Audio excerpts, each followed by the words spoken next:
আল্লাহ রাব্বুল আলামিন একটা না দুইটা না একাধিক কসম খায়া আমি আল্লাহ রাব্বুল আলামিন বলেছি, বান্দা তোমাকে পৃথিবীর জমিনে সর্বশ্রেষ্ঠ সুন্দর করে বানাইছি।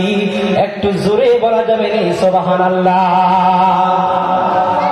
আওয়াজ তো আপনাদের, আমি এই আওয়াজে ওয়াজ করতে পারি না, একটু জোরে বলতে হবে সুবহানাল্লাহ, আরো জোরে সুবহানাল্লাহ।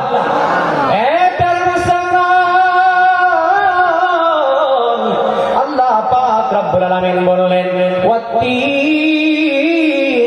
ওই আঞ্জির ফলের কসম আমি আল্লাহ খাইলাম, যেই ফলটাকে আমি আল্লাহ রব্বুল আলামিন দুনিয়ার কোন ফল বানাই নাই, যাকে জান্নাতি ফল বানাইয়া বান্দা একমাত্র তোমার জন্য আমি দুনিয়াতে তাকে সৃষ্টি করে দিয়েছি।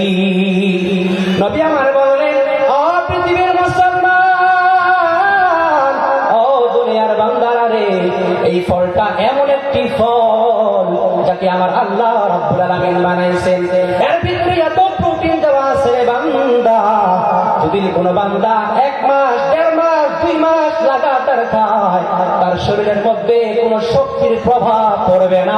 একটু চিৎকার দিয়ে বলতে হবে আল্লাহু আকবার।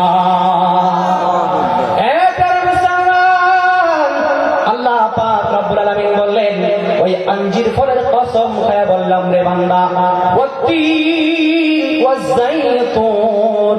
এবং ওই ছোট দানার কসম আমি আল্লাহ খাইলাম, যেই দানার থেকে আমি আল্লাহ রাব্বুল আলামিন এত ভিটামিন এত সুন্দর তেল আমি আল্লাহ রাব্বুল আলামিন বানাইছি, যাকে তোমরা জাইতুন নাম তেল দিয়া জানো। আল্লাহ বলেন, বান্দারে সুতরাং তাই নয়, আমি 2টা কসম খাইলাম। তারপরে আল্লাহ বলেন,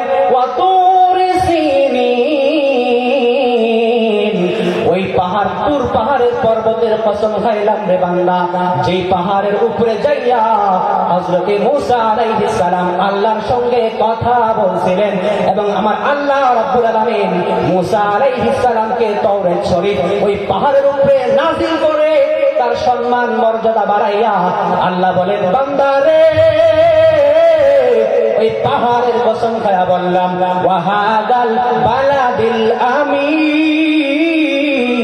এবং কি ওই আমানতদার শহরের কসম খাইলাম রে বান্দা, ওই শহরের কসম খাইলাম একমাত্র কারণ হইল রে বান্দা,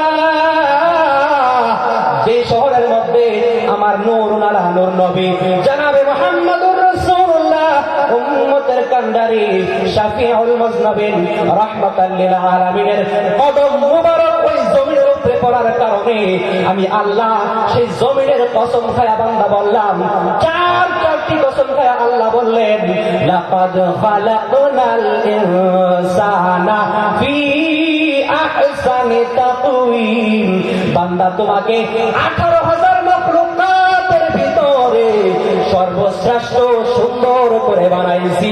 একটু জোরে বলা যাবে আল্লাহু আকবার।